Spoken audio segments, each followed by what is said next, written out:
Oh, hey, everybody. What's going on? Ready for a little Q&A? Because I certainly am. Before I forget, I would be remiss not to mention, because I literally have been hounded over the last year to make some more jiu-jitsu rash guards. Tomorrow is your day. Actually, that is not correct. I am filming this the day before it comes out. So today, if you are listening to this, which is the 7th of July at noon Mountain Standard Time, Mountain Daylight Time. I don't know which one's correct. Nobody actually knows.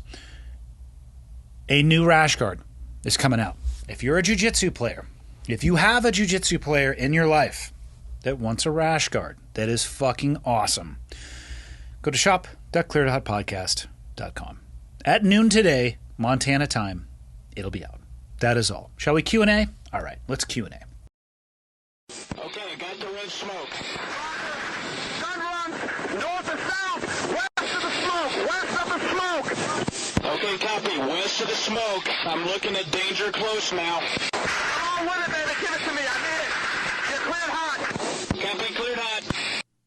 All right, ladies and gentlemen, boys and girls, we're back. It's Friday. It's Q&A. I have two for today. One a little bit lighter, one a little bit deeper. Let's start light and deep.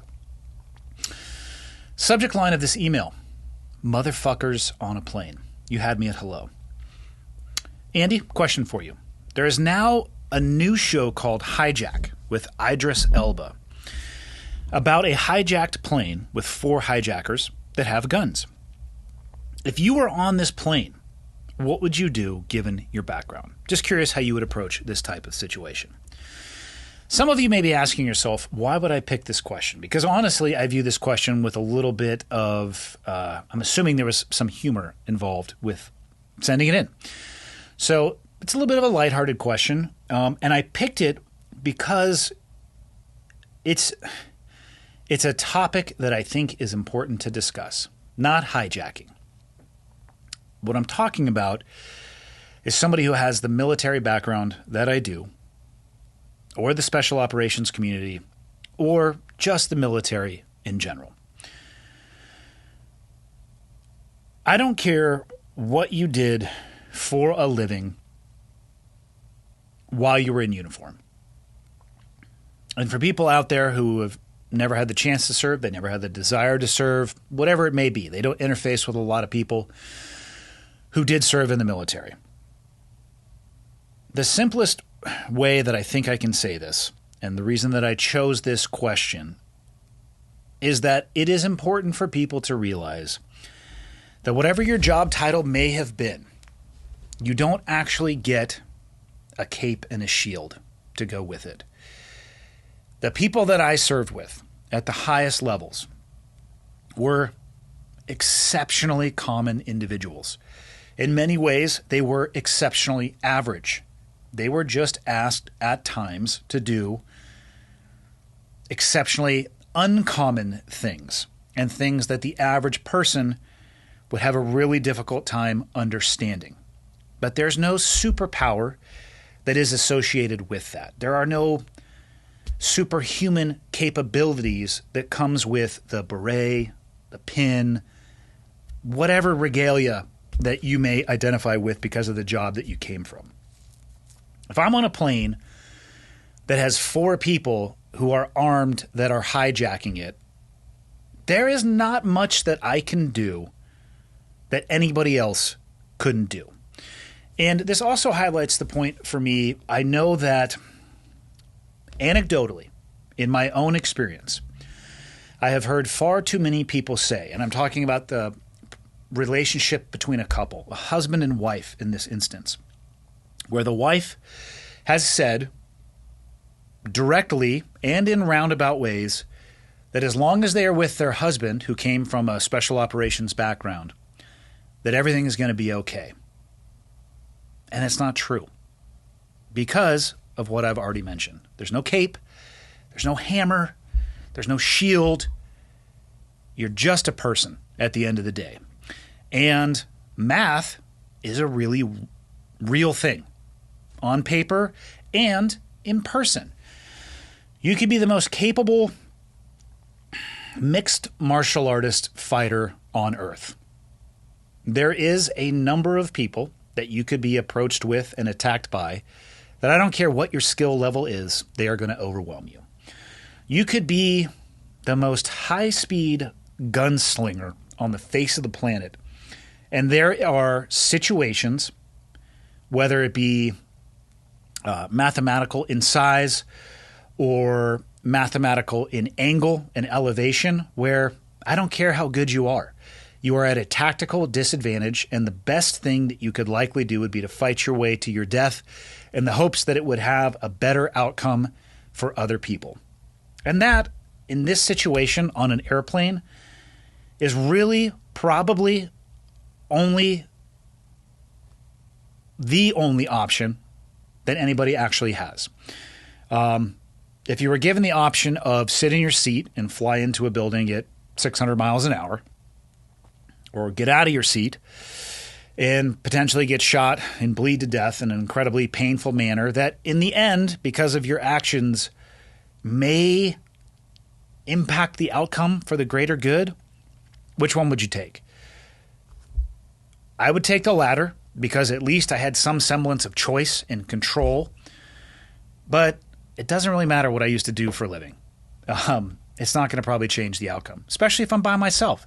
If I had a fire team with me and we had the ability to communicate and coordinate, and maybe we could launch into action at a time that would be advantageous for us and disadvantageous for others, maybe it would change the outcome, but probably not. I think your only choice in a situation like this, using the hypothetical situation from the obviously made-up TV show, would be to do your best to overwhelm one of these, if not all of these individuals, and hopefully take their gun away from them, kill them with it, or at least render it unserviceable. I have no idea. I've never watched this show. I don't know if these are pistols or rifles. I actually think you have a better chance of closing the distance and removing the usability of a rifle than you do a pistol, because you can pin it up against their body. You can wrap your arms around them. Because the barrel length is so much longer, you can restrict who it could actually be aimed at. But I don't have any special tricks for this. I don't think anybody does. I think the best thing that you could do would be to pick the time that you initiate your action and hopefully recruit as many people as possible with you to take that action, and then hope for the best. And just realize you're probably going to die. But maybe in your attempt to change the situation, it would motivate and inspire others to take action as well. And at some point, the odds are going to shift into your favor, and it can be a tsunami crushing these individuals. And hopefully, maybe it could change the impact or the outcome. Are people going to get hurt and killed? Oh, fuck yeah. Are you probably going to be one of them if you initiate it? Yes, without a doubt. Are you willing to make that choice? That's for you to decide. But again, why did I choose this question? I don't take it with a whole level of seriousness because we're talking about a TV show and a hypothetical situation. I picked it because to hammer this point home. It doesn't matter what you used to do for a living. You're not a superhuman individual. And I don't think anybody should view anybody else as this superhuman individual. That is not the way that the world works. DC and Marvel movies are for entertainment purposes only, not educational. So, what can you do, though, since you can't be superhuman? Well, you can be the best version of a human possible. You could train with your hands, with tools. You could seek out difficult things to develop your resilience. You could find yourself in artificially stressful situations, whether that's scenario-based training, whether that's going and slapping hands with somebody on a jiu-jitsu mats or touching gloves with somebody in a boxing ring. You can harden yourself. You can expose yourself to stress and to violence. So if you encounter those situations, you'll likely perform better. But I'm sorry to tell you, at the end of every one of those pathways or pipelines, whatever it may be, there's no cape, no shield, no hammer. So I wish I had something for you on this one. The real answer is I would do the best I could and hope that it changed it for other people. That's it. a little darker, shall we? Here we go. A little bit longer question here. I'm going to have to break this one up into pieces at least when I answer. So here we go. I'm writing to you because I have been introduced to your podcast within the past 3 years, as my husband is an avid supporter, and I believe perhaps if he hears this from you, it may potentially help our situation, as you are a very big influence on his daily life. My husband is a combat veteran of the 101st Airborne Division and did 2 tours in Afghanistan. He lost his best friend beside him in an IED incident, improvised explosive device incident, which left him with a TBI, traumatic brain injury, and burn scars that he carries as proudly as he did the flag on his arm. I am writing because I am seeking guidance on how to help him regain his footing in civilian life, if that's even the proper term. For context, it has become a weekly ritual of overindulgence in substance to cope with the loss or with his loss of career, loved ones, and overall sense of self since he has returned home 10 years ago. He enlisted right out of high school and devoted his life, like many men and women do, to serving our country. I am trying to aid him in finding the appropriate avenue for his continuing amounts of anger and downright devastating and overwhelming feelings of outright rage and frustration. As you could surmise, given my husband's injuries, he was honorably discharged, and since then had not seemingly forgiven himself for the things that happened the day his life changed forever, no matter how out of his control they were. I'm trying in every possible way to get through to him, as we have cried, screamed, and all but lost ourselves to this insurmountable amount of anguish he carried with him daily for all these years. Where and how can I be a better wife and a better partner to help guide him to a healthier means of outlet?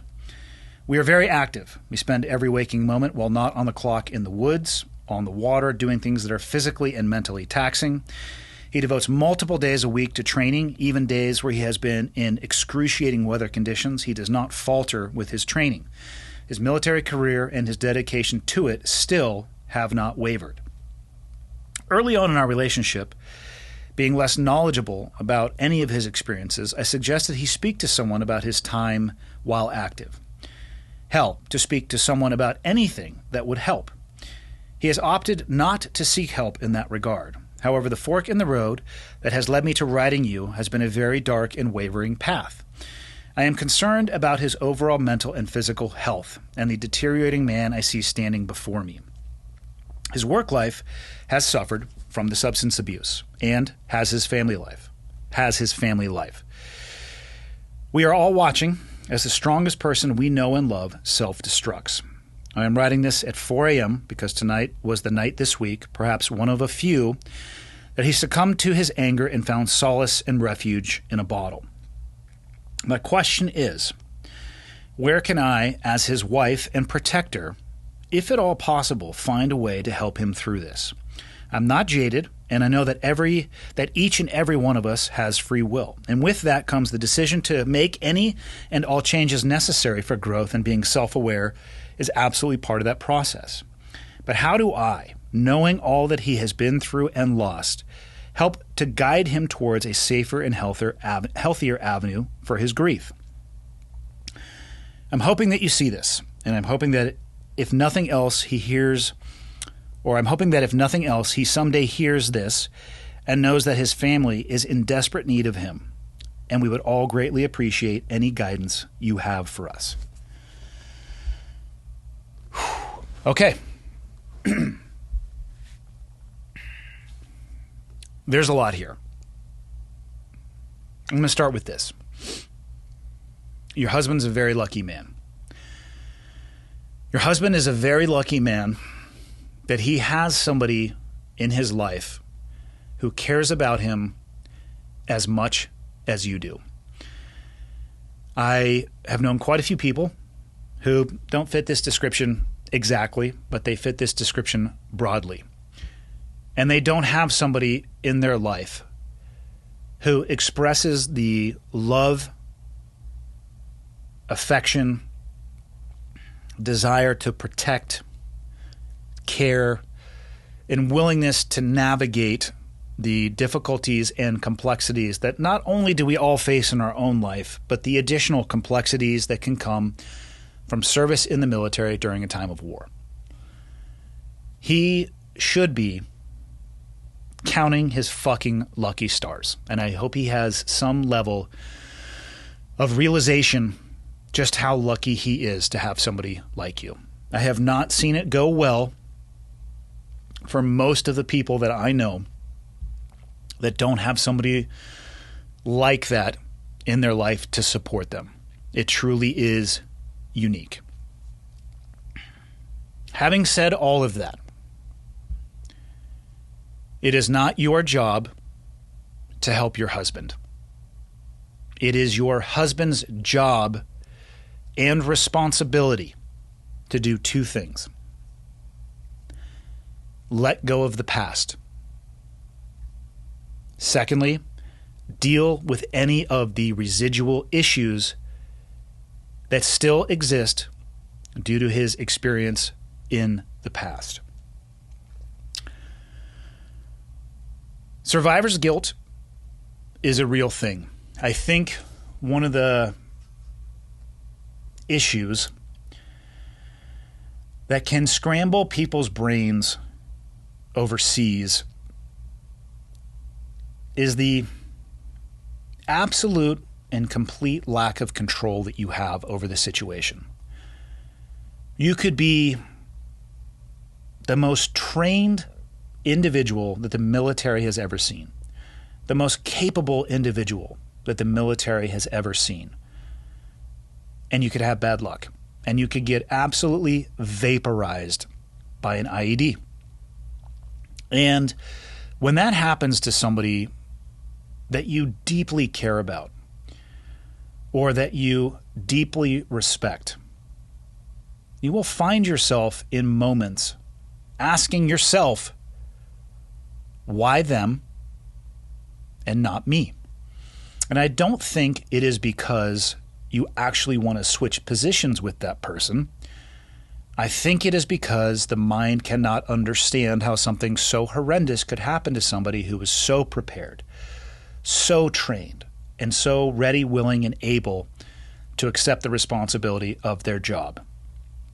The friends of mine who I view in that same way, whose lives were lost, it's shattering to your confidence.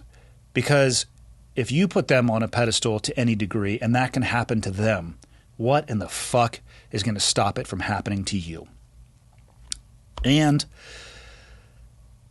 you're left alive, and they're gone. And it is, I think, completely natural to have some level of survivor's guilt associated with that. I hope your husband hears this. And if you can, please force him to. And if he only listens to one part of it, please make it the following. For your husband, to the person who is tightly, with a white knuckle grip, holding on to the person that they used to be in the past, who is suffering from survivor's guilt, looking for refuge and solace in a bottle. And let's address this right now. There is no refuge and there is no solace in a bottle, because it might modify your thought process and headspace for a short period of time, but you are exactly the same person when you wake up in the morning, maybe worse off due to the actions that you took in an inebriated state. But it doesn't fix anything. And it's not even a Band-Aid. I actually think, I don't know the term for the medical device that you would use for this, but it's one of those devices that you actually, like when there's a cut or an incision, you insert it in and it starts opening the wound. You know, it makes it worse. It exposes it even more. It can make it even more raw. It's insidious and it'll destroy your life if you continue down this path. There is no refuge and solace to be found in this bottle. But to this person who feels guilty for still being alive, how would you feel? And I'm not a religious person by any stretch, but I'm going to use, I guess, an analogy that may have some religious connotations. At the end of your life, you get to the end of your lap around the track. At the end, when you stand before whoever or whatever is going to judge you, this individual that was killed next to you is there. And before you're judged, you have to stand there and explain to this person who gave up every single one of their tomorrows so that you could live every one of your todays in any manner that you wanted to.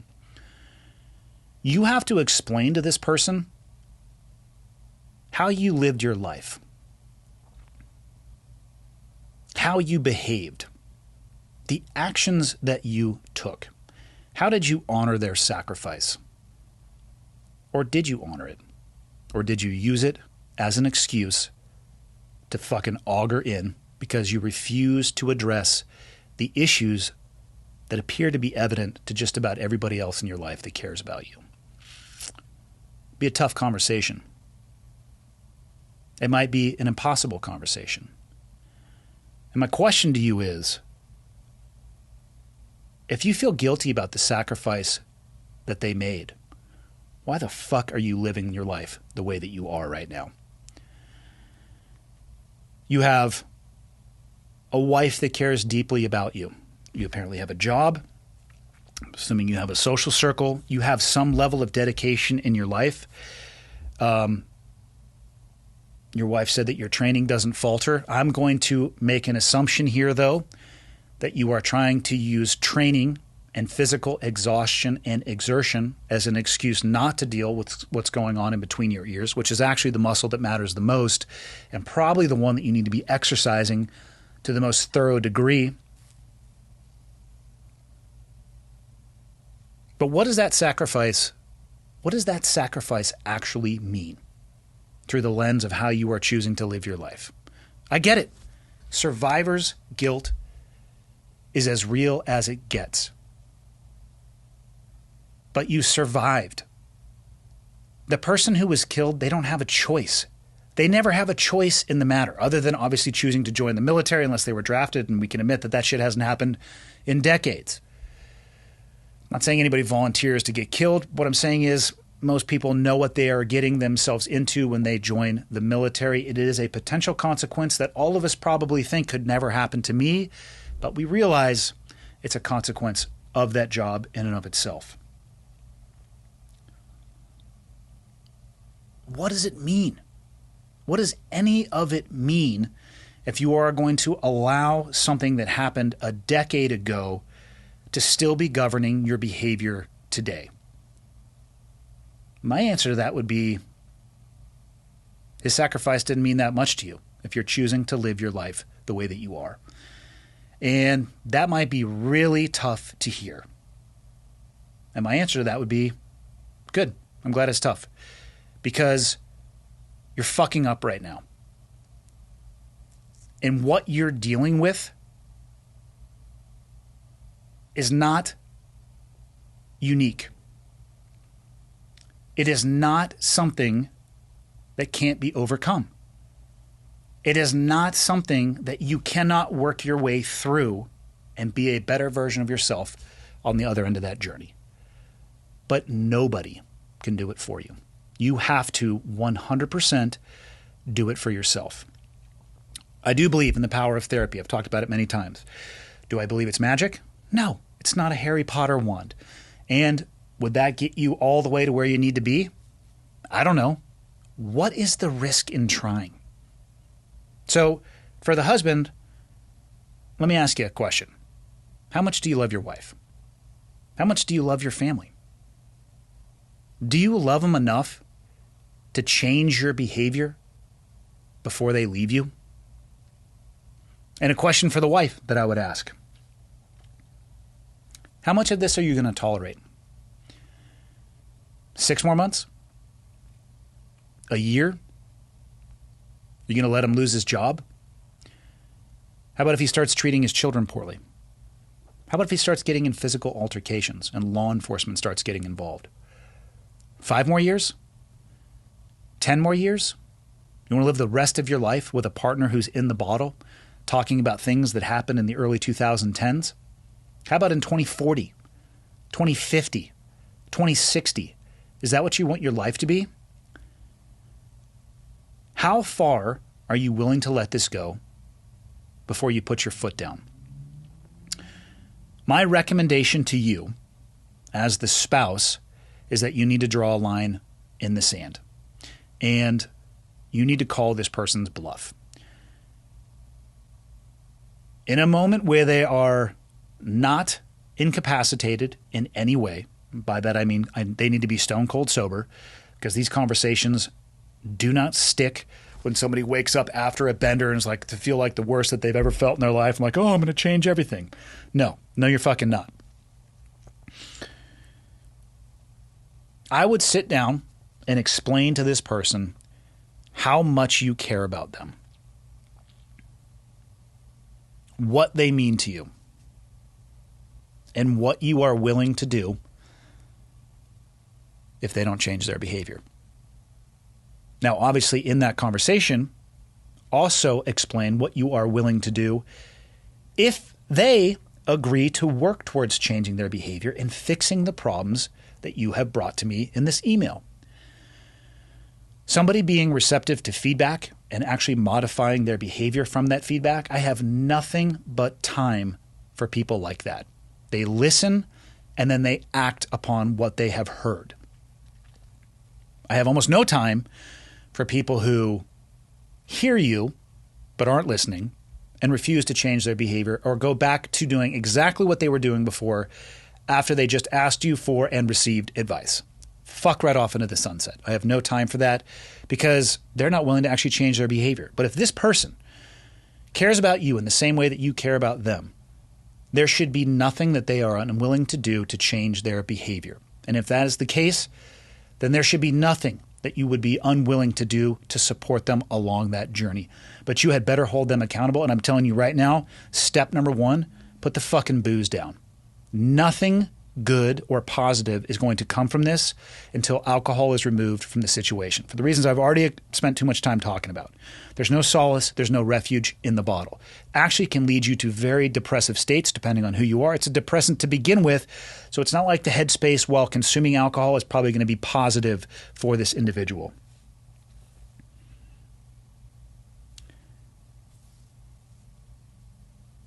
For the husband, your wife describes your military career and your dedication to it as having still not wavered. I would disagree. I think an objective look at your behavior and what you have allowed your experience to drive your behavior towards, viewed through the neutral tone of voice of a court reporter or the neutral tone of voice on a blank piece of paper where only your actions are written out and described, would be a disgrace to your prior service. And I know that's hard to hear, and it's fucking hard to say, because I appreciate anybody who has ever raised their hand and put this nation's flag on their uniform, regardless of what it is that they wanted to do or what they did with their service. Peacetime, wartime, everything in between, I don't fucking care. The baseline level of respect that I have for that, I don't have the vocabulary to articulate. But it needs to mean something. And people view those who serve this country through a different lens than those that didn't. And they should. They should be held to a higher standard.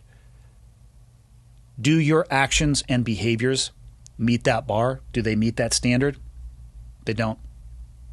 And nobody can change it except for you. So I wish I could walk you through a step-by-step of things that will lead you out of this path of darkness that you probably feel like you are in, but I can't, because in my own experience, I watched situations have a huge impact on somebody, and then somebody else who was there during that same situation have almost no impact. It doesn't need to make sense to me. I've tried to make sense of it. I don't understand it.